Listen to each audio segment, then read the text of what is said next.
Fury is written and directed by David Ayer and stars Brad Pitt as the leader of a tank crew of men in World War II who are going against other German tanks, which as depicted in this movie is by no means an easy job. It's hard, it's brutal, it's a really tough life to live. Logan Lerman plays a clerk that was pushed into this position because they simply did not have any other soldiers to be there. And a lot of the movie is about how Brad Pitt trains Logan Lerman and about how he has to learn how to be someone that he's not. David Ayer is a very good director and a very good writer, but he has made some not so great movies in the past, this year even, with Sabotage. This movie definitely makes up for that. This is a hard-hitting look at World War II with another great Nazi-killing performance by Brad Pitt. He's not quite full-on Lieutenant Aldo Rain in this movie, but he definitely has some of that in him. He has this gruff, uncompromising composure about himself that really sells for this role, and he does a great job. And Logan Lerman gives possibly the best performance of his career so far, certainly better than Percy Jackson,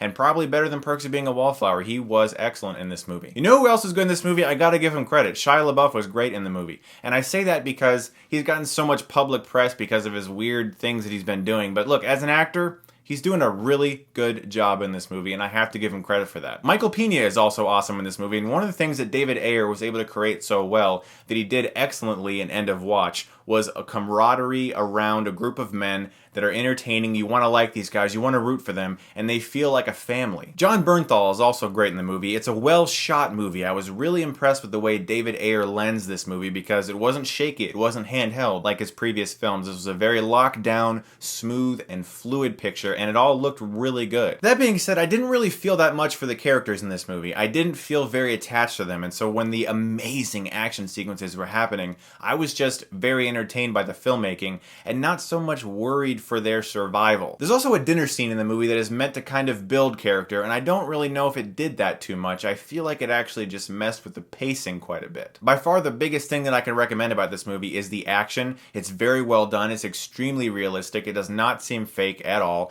and the camaraderie amongst these guys and the actors' performances were so good that they sold that aspect of the movie perfectly. I just didn't really care that much about the characters, and I didn't really feel that the movie had that much substance behind it, even though it was trying to reach for a more religious message at times, especially in its last shot. I didn't really feel that the movie reached that, and I felt that it was overstepping its bounds a little bit. That being said, this movie was very entertaining with great performances all around, and I'm going to give Fury a B. Guys, I would say check this movie out in theaters at some point, maybe at a matinee, simply for the sound design alone. You really feel like you're in World War II, and those theater speakers are definitely going to help with that. Guys, if you did see this movie, let me know what you thought below, and as always, thank you so much for watching, and if you like this, you can click right here and get Stuckmanized.